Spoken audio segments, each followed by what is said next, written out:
Bienvenidas a las columnistas y a las suscriptoras de Opinión 51. En la siguiente hora tendremos la oportunidad de que Rosanetti Barrios nos hable en forma general y en algunos temas particulares de cuál es la importancia y los riesgos de esta iniciativa de reforma que tiene cambios para la economía y la vida de todos los mexicanos.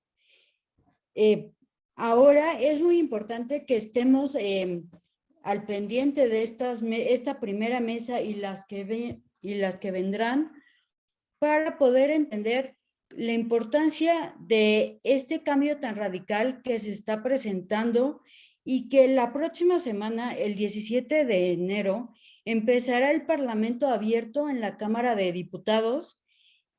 Entonces, es muy importante que los ciudadanos estemos informados para saber cuáles son las implicaciones de esta importante reforma. Presento a Rosanetti Barrios, que es analista independiente de energía y cuenta con más de 20 años en el sector energético, además de 15 en el sistema financiero. Rosanetti, te cedo la palabra para que nos cuentes en qué consiste esta reforma. Muchas gracias. Al contrario, Adriana, muchísimas gracias. Encantada de estar aquí. Agradezco mucho a Opinión 51 y a México Cómo Vamos esta oportunidad de compartir con ustedes mi opinión sobre un tema sobre el cual, digamos, de manera natural resulta bastante ajeno para la sociedad. El proceso específico eléctrico, pues es un proceso que a los ciudadanos nos toca fundamentalmente cuando pagamos cada bimestre nuestro recibo y por lo tanto al estar sobre la mesa dos opiniones radicalmente opuestas sobre la propuesta del presidente, resulta, creo yo, de particular importancia tratar de entender por qué hay estas posiciones tan opuestas, en donde quién tiene un punto o varios puntos a su favor y sobre todo cuáles podrían ser las implicaciones de llevar a cabo este cambio. Traigo unas cuantas laminitas nada más que voy a tratar de resumir para atender de manera específica sus inquietudes y dudas. Voy a empezar por plantear en qué consisten los cambios que envió el presidente, viéndolo de una manera comparativa con los cambios que se llevaron a cabo en la reforma de 2013, ya que finalmente pues es la que está siendo seriamente cuestionada por la administración. Se trata de modificaciones a 3 artículos constitucionales, tal y como se hizo en el 2013. En el artículo 25, el primero modificado, en el 2013 permitió el cambio que se creara el concepto empresa productiva del Estado. Con este cambio, tanto Pemex como CFE se convirtieron en eso, en empresas productivas del Estado, lo cual en principio implica que se iban a hacer una serie de cosas que les permitieran a estas empresas dejar de depender, como dependen hoy, del presupuesto federal, entre otras razones, porque pierden dinero. Se metieron algunos otros conceptos fundamentales, como el términos de sustentabilidad, equidad, productividad, en fin, había una serie de objetivos que se te iban a cumplir con los cambios, pero por el momento me quedo con esto. Si vemos entonces en qué consiste el cambio del artículo 25 con esta reforma, es desaparecer el concepto de empresa productiva del Estado, y el argumento que hemos escuchado es porque se trata de empresas que tienen que tener una misión social. Más adelante voy a profundizar sobre ese tema. Después viene el artículo 27. En el artículo 27, en la reforma de 2013, se estableció que quedaba a cargo exclusivo de la nación la planeación del sector energético, todo el control del sistema eléctrico nacional y la transmisión y la distribución, si bien se podían establecer contratos con particulares. Ahorita vamos a ver de manera más específica a qué se refieren estos temas, pero bueno, Si lo comparamos entonces con lo que se está planteando en esta propuesta del Ejecutivo, lo que vemos es que este concepto, pues, a qué corresponde a la nación, incluye lo que ya no estaba, que es la generación. Con este cambio, entonces, la generación eléctrica deja de estar sujeta a competencia, como se hizo en 2013, y ahora pasa a formar parte de toda la cadena que queda bajo el control de la nación. Aquí en este mismo artículo se introduce el concepto del litio como un mineral estratégico ligado a la transición energética que no podría estar sujeto a concesiones, si bien este concepto no se limita al litio. Como está la redacción, dice el litio y demás minerales estratégicos, lo cual es excesivamente amplio, ya que la transición, que es un proceso evolutivo permanente, pues bueno, incluye o puede incluir absolutamente cualquier mineral.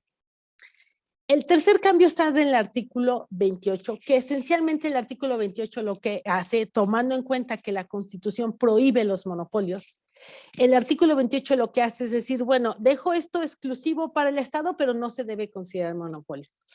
Al haber entonces introducido los cambios que acabo de mencionar en el artículo 27 y 25, se tiene que aclarar que todo el servicio eléctrico ya no es un monopolio. Además, se establece que toda industria relacionada con transición energética será considerada prioritaria y solamente la podrían llevar a cabo empresas privadas, pues sí, pero de capital nacional. ¿Y esto por qué resulta fundamental? Porque, como decía hace un momento, la transición energética es probablemente el proceso más retador que tiene la humanidad enfrente de sí.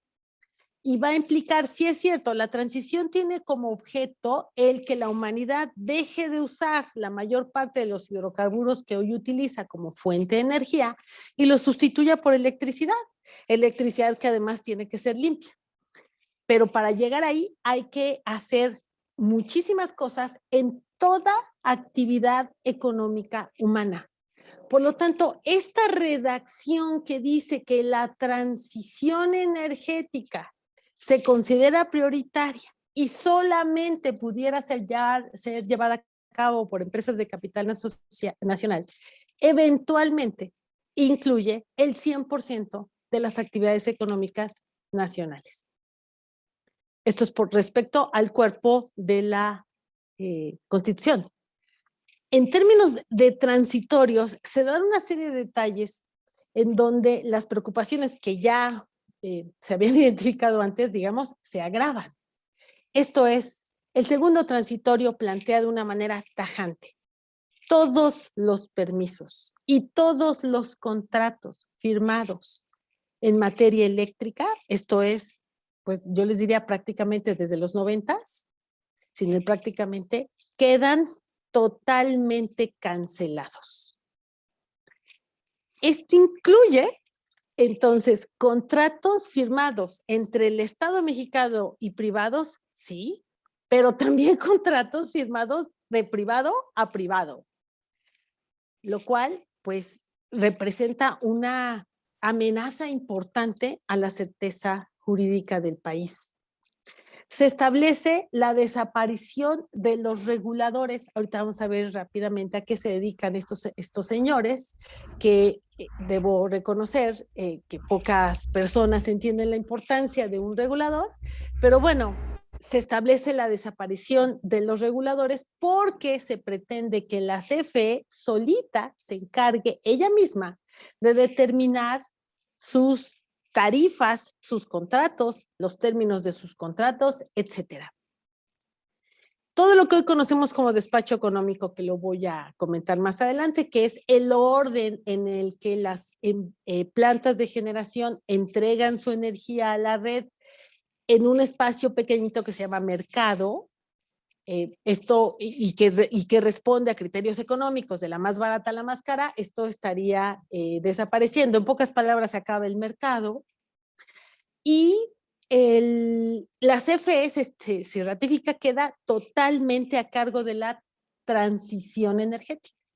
Como mencioné hace un momento, si la transición implica eventualmente cualquier actividad económica, bueno, pues aquí tendríamos entonces a una empresa eléctrica con una atribución que rebasa por mucho el sector eléctrico. Yo les diría es prácticamente un caso único en el mundo, o sería un caso único en el mundo, ya que la propia CFE tendría entonces que dedicarse a dictar política industrial,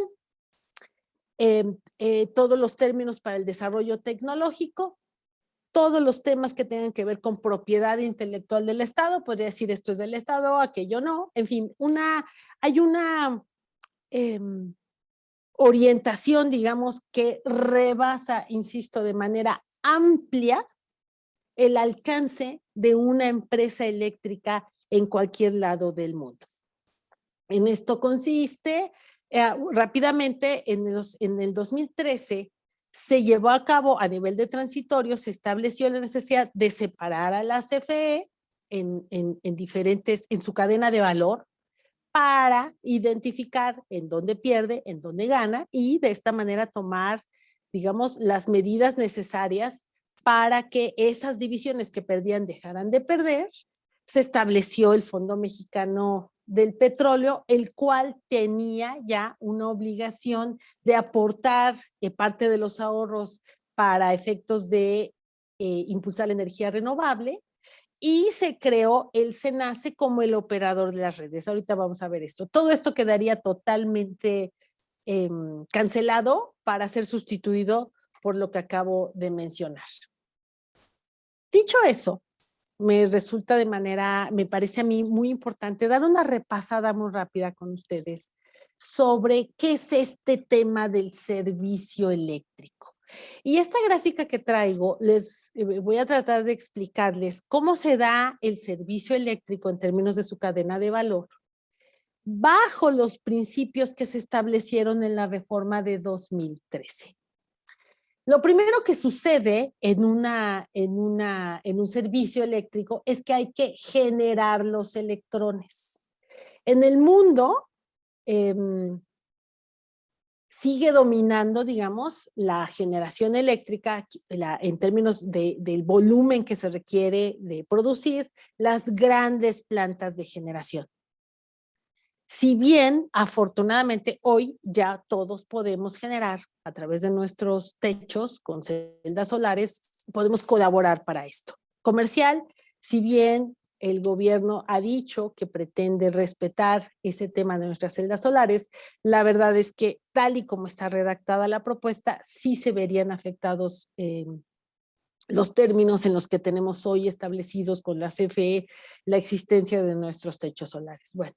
Entonces, regresando a la cadena de valor, lo primero es generar este electrón.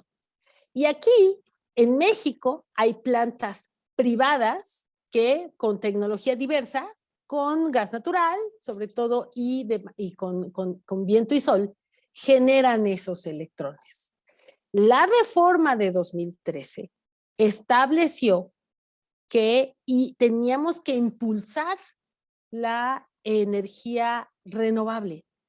Y de ahí que se hicieran una serie de concursos para que un pedacito de la CFE, una de estas divisiones en las que quedó estructurada como consecuencia de su separación, que está representada aquí como el comercializador, perdónenme el término en inglés, tuviera la obligación de comprar esa energía barata.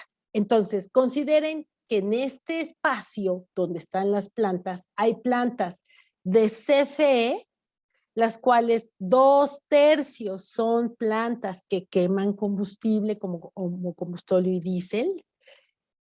Tiene también sus plantas hidroeléctricas, si eso es cierto, y están también aquí participando plantas de empresas privadas.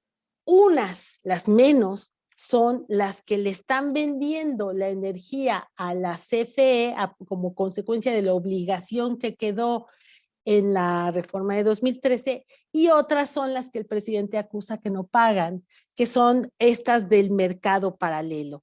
plantas privadas que se desarrollaron en los 90s que le generan energía eléctrica de manera directa a algunos usuarios, los cuales son todos industriales, comerciales o de servicios, no le generan a ninguna familia. Bueno, entonces, estas plantas eléctricas que generan los electrones tienen que inyectarlos para que los podamos consumir a las redes, a los cables que son las carreteras por las que corren estos electrones. Les recuerdo rápidamente, la luz se mueve a 300,000 kilómetros por segundo.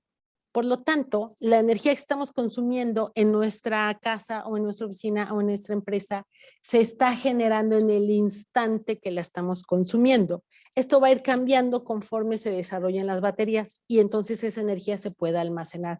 Hoy, el único almacén de energía que existe en el mundo de manera general y específicamente en México es el agua que guardan las presas. Solamente que esa agua pues también la tenemos que consumir los seres humanos. Bueno, entonces se inyectan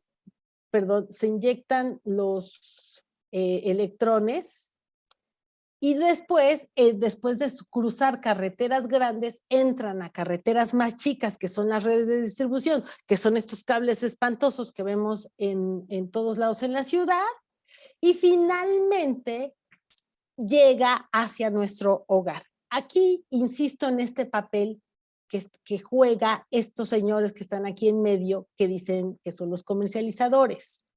Son, en términos regulatorios, estos señores se conocen como suministradores de energía.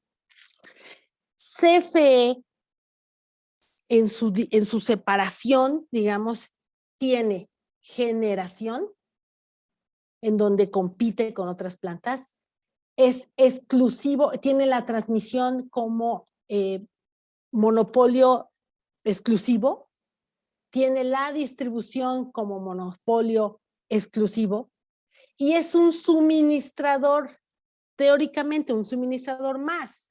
Teóricamente podría competir para traernos, debería competir para traernos la energía, pero no se dieron más permisos para suministrador, apenas estaba arrancando el proceso, cuando llegó esta administración lo suspendió.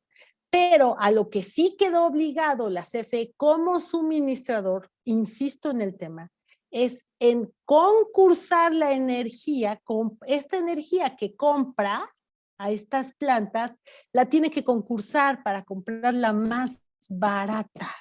Y se pusieron todos los incentivos para que además esa energía fuera limpia, fuera verde, fuera renovable.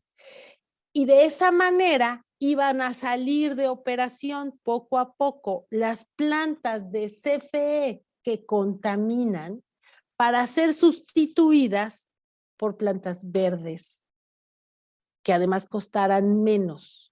Con ello, insisto, se iba a conseguir el objetivo, primero, de disminuir subsidios, porque la CFE recibe 70,000 millones de pesos anuales de subsidios para que no suban tanto las tarifas, y las tarifas son caras porque sus plantas de generación son muy caras.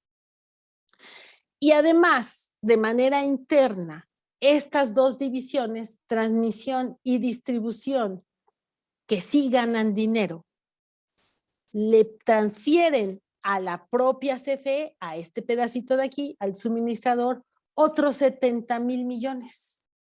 Porque resulta que con los 70,000 que le da la Hacienda no le alcanza. El hoyo es tan grande que tienen a su vez las divisiones internas que subsidiar también este servicio. Y así es como ha venido operando en este sexenio, insisto, con la intención de que esta actividad, que es la de generación, que es donde más se pierde dinero, fuera mejorando en términos de, digamos, capacidad de generación, más inversión, de que esa generación fuera limpia y fuera barata. Y para eso, insisto, te tenía que concursar. Sí es cierto que ganan de una manera, digamos, arrolladora los privados. La CFE podía concursar, de hecho la CFE concursó y ganó unos pedacitos con sus plantas que producen con tecnología geotérmica. Pero la queja de la CFE de en realidad he perdido mercado, digamos, es cierto porque sus plantas son viejas y son costosas y contaminan. Bueno, dicho esto, esta es la gran fotografía muy general de cómo está operando el sector. De aquí se derivan una serie de quejas que todos hemos escuchado, que ha planteado el gobierno, que motivan el cambio que están enviando o que enviaron el 30 de septiembre pasado. No es casual que haya sido en septiembre, porque en septiembre es cuando se da la nacionalización eléctrica en el 62. Enviaron entonces ese planteamiento a efectos de, teóricamente, corregir todos estos daños que la CFE acusa ha sido objeto por la implementación de la reforma 2013. Y entonces, Adriana.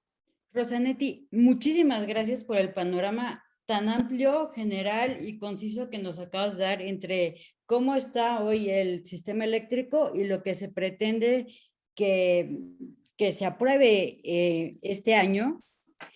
También me gustaría recordar a las que nos están viendo y escuchando que pueden mandar sus preguntas para que al final Rosanetti nos pueda explicar sus principales dudas. Y también como es un tema, como comentaba Rosanetti, transversal, todas las actividades económicas necesitan energía. Entonces, esto también afecta no solo las perspectivas de crecimiento del país y cómo van a ser las oportunidades de desarrollo, también la inversión que atraemos y el desarrollo de la creación de empleos. Para estos temas, México ¿Cómo Vamos? Lanzó un micrositio de cuánto gasta de energía el sector en donde trabajas, cuánta energía requiere tu empleo, cuáles son las perspectivas que tienes dependiendo en qué estado de la República, incluso en qué municipio de la República te encuentras. Entonces los invitamos a visitar este micrositio en mexicocomovamos.mx y ahí pueden encontrar el micrositio de energía. Ahora, Rosanetti, me gustaría pues plantearte algunas de las dudas o los supuestos como nos están vendiendo la reforma. Y el primero sería, CFE, se argumenta que CFE tiene que pagarle a privados y que tiene contratos con privados y les tiene que pagar aunque estos privados no generen energía. En el mismo tema, me gustaría preguntarte, ¿es posible que CFE genere el 54% de la energía que se utiliza en México y con energía limpia? Me gustaría empezar con esos dos. ¿Cómo no? Con mucho gusto. CFE actualmente está generando, lo que genera CFE representa el 38% de la demanda nacional. En los últimos 5 años, es decir, a partir de que se iniciaron las subastas y abrió la reforma, CFE perdió más o menos el 14% del mercado doméstico. Lo perdió por las razones que ya traté de explicar. Entonces, lo que nos dice la CFE es, pues yo quiero recuperar eso que ya perdí, porque me lo quitaron a la mala. Y la respuesta es, ¿cómo podría atenderlo? ¿Podría atender ese mercado? Sí, siempre que vuelva a prender las plantas que tuvo que apagar. Y esas plantas que tuvo que apagar son plantas que consumen, sobre todo, combustóleo, que produce Pemex en exceso, que no saben qué hacer con él. Y si pones a Pemex, perdón, lo tengo que decir porque es muy importante entender este vínculo. Si pones a Pemex a refinar, Pemex produce el 30% de combustóleo de cada barril de petróleo que refina. Ese porcentaje es salvajemente alto. Consideren que en Houston una refinería produce solo el 1%. Entonces, como no saben qué hacer, y así le hizo el general Cárdenas, así concibió el general Cárdenas la creación de CFE y Pemex. Pemex produciendo combustóleo y CFE quemándolo para poder electrificar el país. Sí, eso sí se pudo hacer y en los 60 con la nacionalización también, en un mundo distinto, en un planeta que no nos importaba, nadie hablaba de calentamiento global y los precios eran otros. Entonces, tratando de responder tu pregunta, ¿CFE podría atender la demanda del 54 que quiere? Respuesta, lo podría intentar, las plantas son viejas y sujetas a fallas, importante por ser viejas, pero únicamente quemando combustóleo y diésel. Solo así lo podría hacer. ¿Es cierto que CFE le paga algunas plantas aunque estas no generen? Sí, estas plantas se llaman de productores independientes de energía. Se detonaron en los 90s cuando no había un mercado, como se creó en 2013, no se le podía obligar a la CFE a subastar, a comprar la energía más barata y por lo tanto se crea esta figura que pone una planta, le vende toda la energía exclusivamente a la CFE, pero como no había un mercado, insisto, entonces en el contrato quedó estipulado que la CFE debe pagar una especie de seguro porque la planta esté ahí siempre disponible. Es un cargo por capacidad y por lo tanto, si por alguna razón hoy esas CFE puede conseguir la energía más barata, entonces esa planta no tiene la obligación de generar, pero sí tiene la obligación de recibir su pago fijo. Ese es un daño, digamos, que se podría resolver si la CFE pudiera comprar esa planta, esa es una opción y entiendo que por ahí van las negociaciones que se están llevando a cabo, hemos escuchado algunas cosas y sí, o bien, sí, simple y sencillamente esa planta migrara al esquema actual de competencia del mercado. Muchísimas gracias. En la línea de que CFE tiene daño patrimonial por la integración de los privados al mercado eléctrico, pero creo que no hablando de los productores independientes, sino es otra figura, se argumenta que los privados no pagan por conectarse a la red de CFE y eso les causa un daño financiero. Excelente, me encanta la pregunta. Voy a regresar a mi diagramita. Primero decirles, hay otro régimen efectivamente que se llama sociedades de autoabastecimiento, que también se crea en el 92 en la ausencia de un mercado.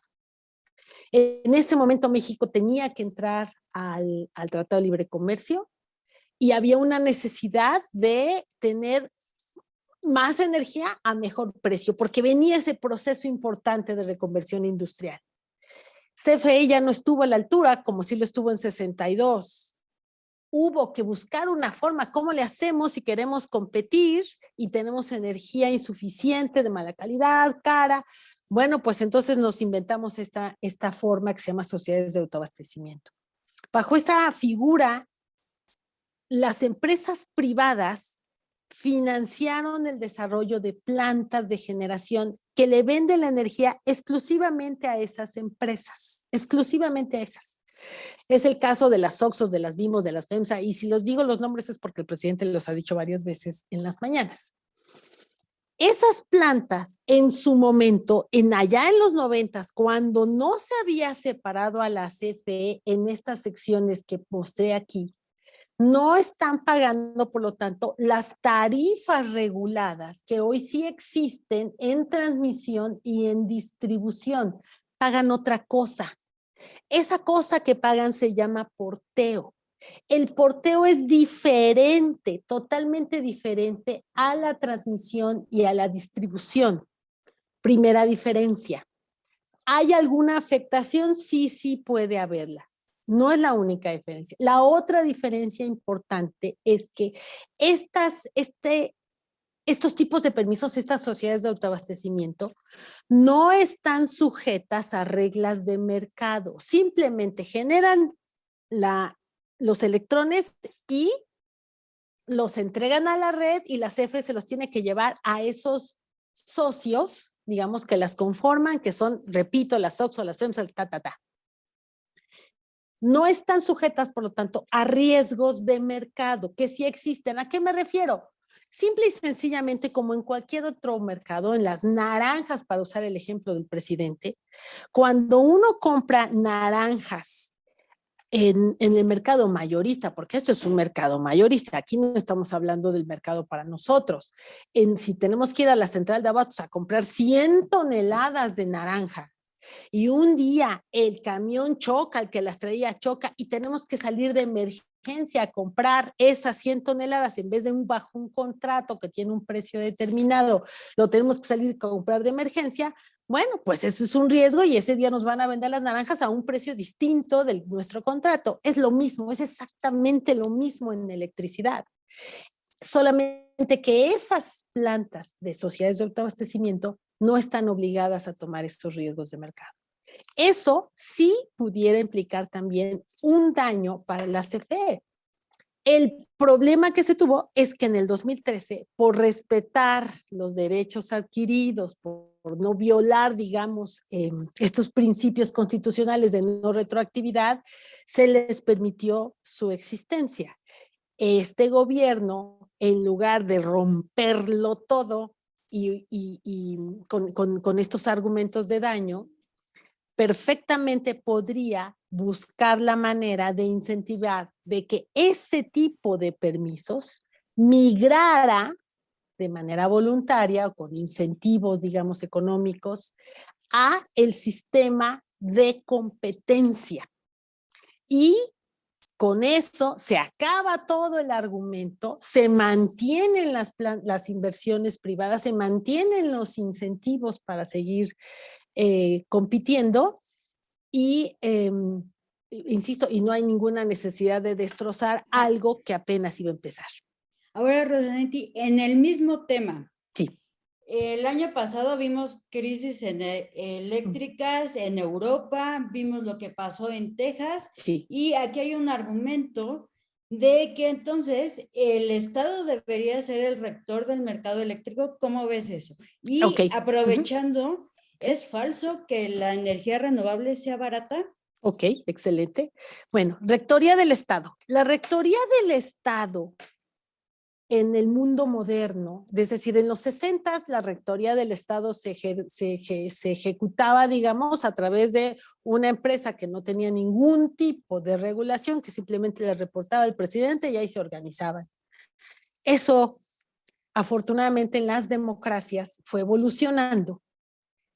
De manera específica se resquebraja con la caída del muro de Berlín y se busca otra forma que permitiera que la infraestructura se desarrollara sin estar ligada con la agenda política. ¿A qué me refiero? A ver, si yo soy el presidente de la República y yo nombro al director de la CFE y la CFE solo me reporta a mí, pues simple y sencillamente podemos ir planeando en dónde va la siguiente planta eléctrica en función a nuestra agenda.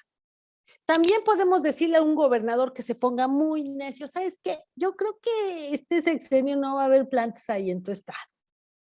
Es un mecanismo de control político. En los 60 funcionó, claro que funcionó, y fue un mecanismo que ayudó muchísimo a la creación de lo que hemos escuchado todos, aquella dictadura perfecta. Claro que sirvió para eso, entre otras cosas. Cae el muro de Berlín, se evidencian los problemas que se tuvo bajo esta digamos, política del Estado como absoluto rector, y se crea un nuevo concepto de rectoría del Estado, que es los organismos reguladores. Personas con altos niveles de perfil muy técnico y cuyo nombramiento, digamos, estuviera lo menos ligado a el gobierno en turno.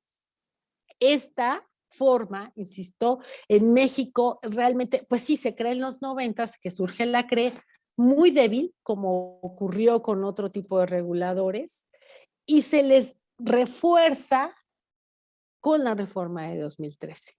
claramente no resultaron tan fuertes, donde hoy por hoy, pues sobre todo la Comisión Reguladora de Energía, pues ya es una realidad, ya no está dando permisos, está totalmente sujeta a la política energética, pero esa es la forma en la que la rectoría del Estado se debe llevar a cabo. Ahora, respondiendo a tu pregunta, ¿las renovables son baratas? Mira, es cierto que la renovable, al gobierno se inventó un término y que pues lo ha conseguido colocar muy bien, que le llama intermitente. La energía renovable no es intermitente, la energía renovable es variable. Es decir, no prende y apaga como un foquito de Navidad, sino que es variable. Si pasa una nube, si llueve, si lo que sea, entonces varía. No solo la energía renovable, ¿eh? Todas las plantas de generación están sujetas a variabilidad, pero bueno, hablemos eh, de las condiciones naturales en energía renovable, que si es de noche o no sopla el viento, pues entonces, para que esa energía renovable esté operando de la mejor forma, sin fallas y sin dañar al sistema eléctrico, es necesario eh, incorporar una serie de elementos.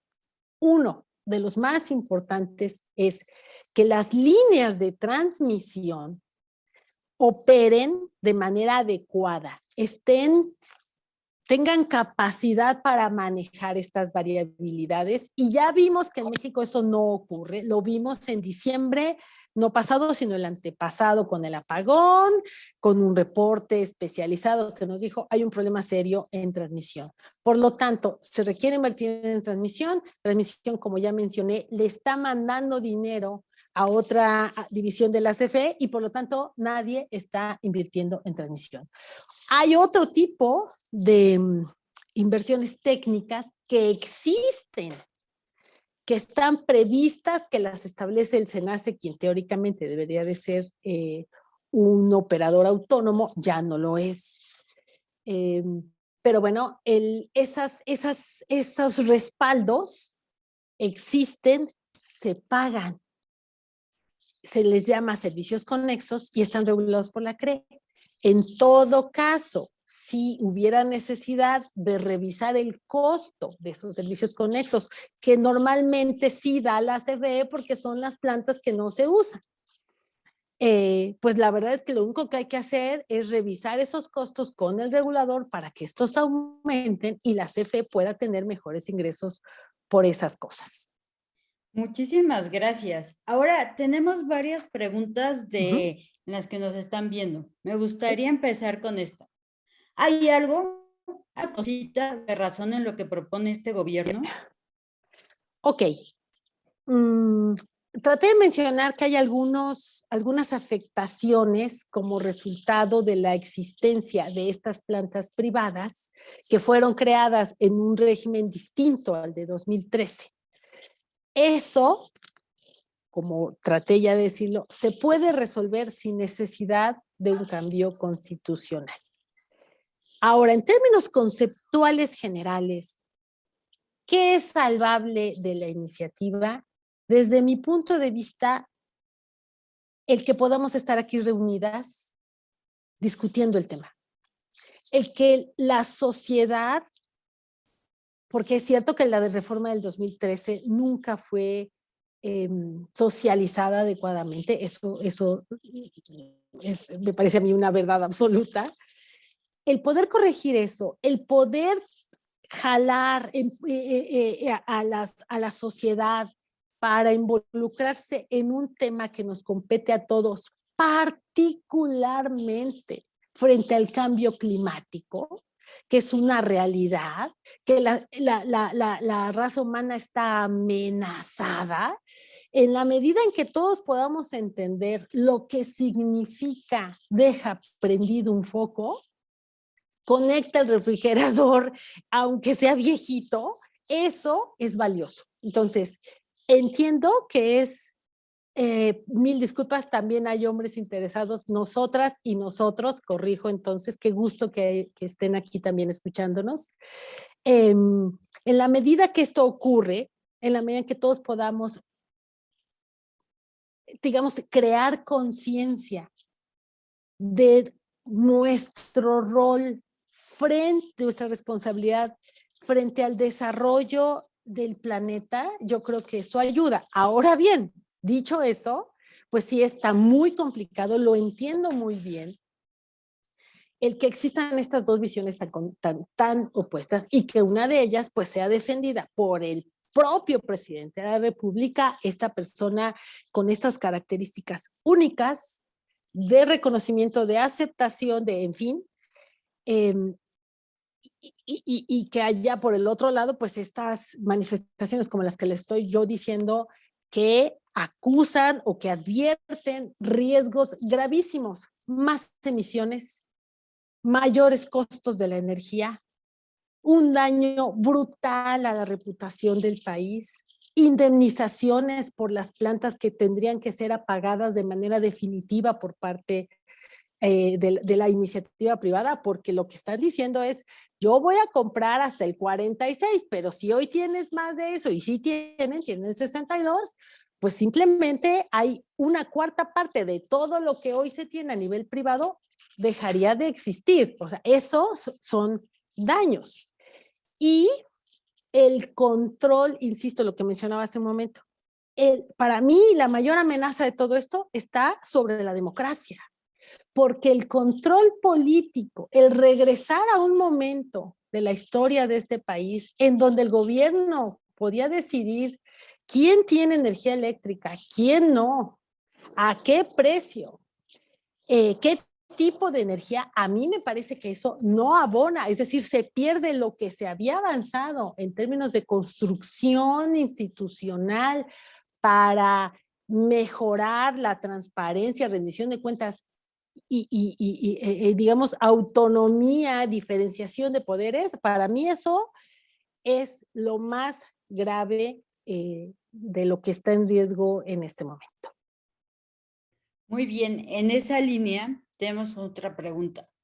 ¿Cuál es la probabilidad de aprobación hasta finales de esta administración de la reforma eléctrica que propone el presidente? No soy capaz de elaborar un escenario así de específico, pero sí les comparto la experiencia, digamos, lo que he estado viendo en los diferentes grupos en los que participo. Lo primero que yo observo es que hay una división en todos los partidos políticos, todos, vamos a decir, en los dos bloques, en el bloque de la Alianza por México y en el bloque Morena y Aliados, en ambos yo veo divisiones, en ambos veo preocupaciones serias sobre el hecho de aprobar la reforma o bien sobre el hecho de no aprobarla, lo cual pues es bastante angustiante para mí.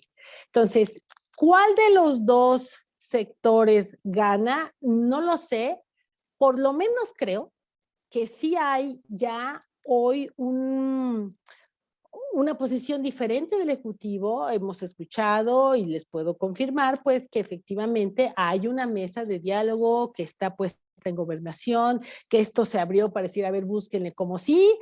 Eso creo yo nos da cierta esperanza de que las cosas no salgan en los términos que están planteados, si bien es una realidad que por parte de las autoridades energéticas no se han movido ni una coma respecto de su posición. Y que pues en energía está representados probablemente lo más radical de la administración pública. Creo yo que difícilmente vamos a sobrevivir sin una modificación constitucional. Es decir, que si hay una solución como la que traté de esbozar a lo largo de la plática, renegociar contratos, permitir la migración de permisos y en todo caso dejar el litio, pero solo el litio como exclusivo, no vamos a poder transitar sin un cambio constitucional. Parecería que la única manera de que digamos, la intención del presidente y su disposición para continuar adelante en su ejercicio de gobierno sería con una modificación constitucional. Que pues trataríamos que fuera lo más, esperemos que fuera lo más ligera posible, si bien abrir la Constitución implica un riesgo.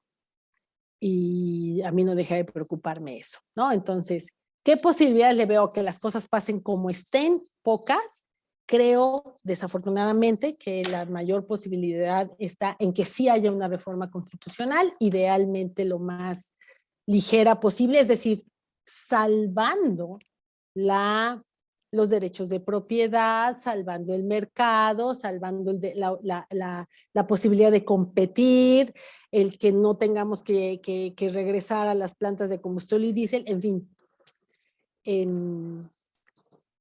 Pero corriendo el riesgo de abrir la Constitución, y al abrir la Constitución, pues, quién sabe en qué acabe. Ahora, sobre el modelo del mercado eléctrico. Nos preguntan si existen modelos en otros países de los que se podrían tomar referencias o buenas prácticas para el modelo nacional, sobre todo ante las futuras formas sustentables de producción de energía. Sí, me encanta la pregunta porque me lleva a estos ejemplos que hemos escuchado tanto de, ya ven cómo está Europa, España específicamente, y luego también tomaron el ejemplo de Texas. Ahí lo que les puedo decir es, ¿qué está pasando en España o qué pasó en Texas en febrero del año pasado? Lo que pasó es que el gas natural se disparó, el precio del gas natural se disparó. Y el gas natural es un elemento fundamental para la generación eléctrica en el mundo. En México, nada más representa el 60% de todo lo que generamos en electricidad. Entonces, tenemos en México la fortuna de que compramos el gas natural más barato del mundo porque nos llega por ducto directamente de los Estados Unidos. Ojalá se hubieran continuado las rondas y México pudiera producir su propio gas natural, pero bueno. En Europa, el gas natural se lleva en barco y además tenemos, y aquí por aquí ve a Beata, no me voy a atrever a meterme en su tema, solamente mencionar que lo que está haciendo Putin en Europa está influyendo de manera importante en los precios del gas natural. Entonces, ¿qué está pasando en los otros mercados? Hay una gran volatilidad en los precios de hidrocarburos, número uno, y número dos, las reglas regulatorias que le aplican a los precios de la electricidad del mercado del día a día, ojo, del día a día, que no son los contratos de largo plazo, han provocado que veamos estos precios tan extraordinarios de la electricidad en esos mercados. Entonces, ¿qué se requiere para evitar que México cayera en una situación de ese tipo? Desde mi punto de vista, más competencia, más energía renovable para que podamos abandonar la volatilidad de los hidrocarburos, y regulación, rectoría del Estado a través de la regulación técnica, estricta, cuidadosa y sobre todo técnicamente capaz, y hoy pues no podemos presumir que estemos ahí. Claro. Ahora, sobre la distribución que propone la iniciativa. El 46% que van a generar los privados, ¿hay alguna garantía que sea energía limpia o podría ser igual energía contaminante como lo son las plantas de combustóleo de CFE? Claro, aquí lo más importante es considerar que como está planteada la iniciativa, la CFE solita va a decir cuáles son los términos que le van a aplicar a esos contratos de compra de energía. Por lo tanto, la transparencia, la certeza jurídica, pues yo sí la veo un poquito dudosa. Yo no veo, y la CFE se ha cansado de decirlo, ningún incentivo en la CFE. Yo he tenido la fortuna de conocer a la CFE ya desde hace un par de décadas y les puedo decir, y lo vemos en las fotos de esa integración de sus directivos, que no es precisamente una empresa dirigida por jóvenes visionarios que estén insertos en esta nueva lógica del siglo XXI. No. Entonces yo no veo por qué la misma empresa que hoy se queja y acusa a la energía renovable de los apagones de diciembre, esa misma empresa va a impulsar la compra de energía renovable. La verdad que no lo veo. Pero yo no quiero dejar de insistir en que lo ideal sería en que nos mantengamos en un mercado, y en el mercado como el de las naranjas, y insisto nomás por seguir en ese ejemplo, nadie tiene una cuota. ¿Cuál es la cuota? Pues la que eres capaz de ganarte con tu mejor esfuerzo, con tu mejor oferta. Pero bueno, esa sería mi opinión. Y finalmente, Rosanetti, nos comentabas que muy probablemente se va a tener que abrir la Constitución. ¿En qué Sí, consistirían estos cambios constitucionales claro, que se propondrían, que igual no claro. fueran todos, pero cuál es el margen que tú Claro. ves? Mira, si nos atenemos a lo que, digamos, a la revisión de las declaraciones del presidente, no del que, pues, no de CFE ni de la Secretaría de Energía, porque ellos insisten en defender todo lo que presentaron. Veríamos, por un lado, el litio. Bueno, pues yo creo que el litio no pasa nada si se declara estratégico, solo el litio, no los otros minerales relacionados con la transición, porque insisto, esto puede ser un universo que eventualmente puede cubrir toda la minería. Si el presidente quiere una reforma minera, pues igual vale la pena plantearlo así, pero no está siendo así. Ese es un elemento que pudiera modificarse. ¿Por qué a nivel constitucional? Pues porque el presidente quiere un cambio constitucional. El presidente está buscando una victoria política de estas. Después, ¿qué otro elemento? Probablemente el plantear la necesaria renegociación de los contratos con los productores independientes de energía. Y después plantear la salida de estos permisos de sociedades de autoabastecimiento. Para mí eso sería lo ideal, hacia el régimen de mercado, de forma tal que no se mate esa inversión, sino que se inserte en la nueva, en el nuevo contexto de competencia. Muy bien.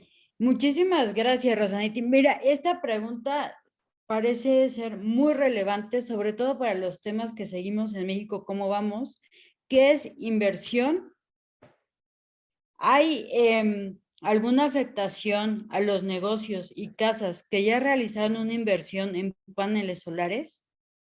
¿O esta reforma solo aplica para la concesión y no para la cogeneración? Claro, con mucho gusto. A ver, los paneles solares, insisto, hay un tuit de la secretaria que dice que no están afectados.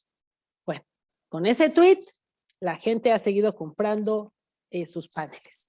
Si nos atenemos exclusivamente a lo que enviaron, al texto que enviaron, sí veríamos que hay una afectación. ¿En qué sentido? En que el contrato que hoy tenemos firmado con la CFE, que establece que le vendemos la energía, digamos, el diferencial de energía entre lo que generamos y tomamos, pues podría, más bien, va a cambiar para quedar, no sé en qué términos, porque como ellos solitos lo tendrían que definir, pues eventualmente lo que nos pueden definir es, bueno, mira, la energía que tú consumes de la red, estoy inventando el escenario, pues sube de precio y entonces tu saldo es negativo. Luego, hay la segunda parte dice, la reforma aplica para concesión y no para cogeneración. No hay concesiones en esta actividad, todos son permisos, pero es muy importante lo que nos dice en materia de cogeneración. También está afectado, es decir, todos los contratos y todos los permisos están afectados. Y la cogeneración, rápidamente, es esta posibilidad que tienen sobre todo industrias de aprovechar el calor que producen en sus procesos industriales para generar energía y después sumarle alguna otra forma, digamos, para generar todavía más energía. Esto tiene como beneficio digamos, un uso mucho más eficiente de la energía. Sin embargo, sí también está afectado con cualquier tipo de generación eléctrica terminaría cancelada, digamos, por esta iniciativa y sustituida por algo que no conocemos. Creo que Adri está teniendo problemas de conexión. Rosanetti y Ajá, Sofía sí. Ramírez de este lado. Mira, nomás te quiero acabar de hacer las últimas preguntas que nos llegan en los últimos minutos. Claro, Muchas con gracias por gusto. el espacio. Mira, primero está si el ejercicio de Parlamento abierto para la propuesta de reforma eléctrica es una revisión valiosa para el país, es decir, qué tan relevante es el Parlamento abierto. Y finalmente, en la misma tesitura de por qué es importante tener la experiencia internacional, mencionan que recientemente en Chile hubo la publicación de proyectos de generación de hidrógeno verde. Sí. Entonces, se sabe que en México hay algunos esfuerzos al respecto, pero no sabemos si existe la posibilidad de que en el país se acelere esa fuente de energía Sí. o si eso está muy lejos de considerarlo una discusión actual. Claro, con gusto. Bueno, a ver, el Parlamento abierto, el pasado, pues yo les diría, desafortunadamente terminó siendo un diálogo de sordos. Yo creo que tenemos ese mismo riesgo en este momento. Son 19 mesas con participaciones balanceadas, digamos más o menos tres expertos de un lado y tres expertos del otro. Es bastante triste plantearlo así, pero así está. Yo creo que lo va a ser muy importante. De verdad creo que el valor mayor que ya dije de esta discusión es justo que haya discusión, que entendamos todos el tema. Yo creo que entonces que para que esto pueda ocurrir va a ser muy importante que se le dé seguimiento al Parlamento, que se identifiquen los mensajes clave de los dos lados, por supuesto, y que estos puedan encontrar eco en otro tipo de foros y de espacios, de medios de comunicación, para que no se pierda justamente este valor, para que todos salgamos fortalecidos, habiendo entendido mejor el mensaje. De lo contrario, lo veo así solito el Parlamento abierto me parece un poco complicado, aunque de verdad creo que el solo ejercicio que no existió, ya lo dije en 2013, y que esté hoy ayuda mucho. Hidrógeno, sí, el hidrógeno es por mucho el combustible del futuro, sobre el cual ya todo el planeta Tierra, o la mayor parte de los países desarrollados, ya están trabajando para poderlo aprovechar. Hasta el momento no es rentable, todavía nos saldría sumamente caro aprovechar el hidrógeno como un combustible realmente y digamos, para diferentes medios de transporte y para la generación eléctrica. Pero ahí está. En México, en estas condiciones, en donde la iniciativa privada, en materia eléctrica sobre todo, no tienen idea de qué le va a pasar a sus inversiones, yo les diría, no hay condiciones para pensar que habría una participación directa de la iniciativa privada en este momento impulsando el hidrógeno. Si bien sí hay por ahí, ya se hizo una asociación y hay una serie de, ha habido discusiones, foros chiquitos todavía, no hay nada formal, relevante sobre el cual México puede decir yo estoy impulsando este proyecto, no, realmente no está ahí. Y pues bueno, yo creo que podría funcionar y estoy convencida que el hidrógeno va a ser una opción importante para el planeta Tierra, pero yo creo firmemente en las acciones conjuntas entre el Estado y la iniciativa privada. Rosanetti, no sabes qué gusto nos da en México cómo vamos, pero también en Opinión 51 recibirte y escucharte y sobre todo la apertura con la cual nos respondiste cada una de las preguntas. Yo por mi parte te agradezco muchísimo en nombre de México cómo vamos, de Adriana García, que es la economista en jefe de la organización. Y bueno, pues seguiremos además con esta serie de foros, daremos seguimiento puntual justamente a tu participación, estaremos también en los parlamentos abiertos, en el Parlamento abierto.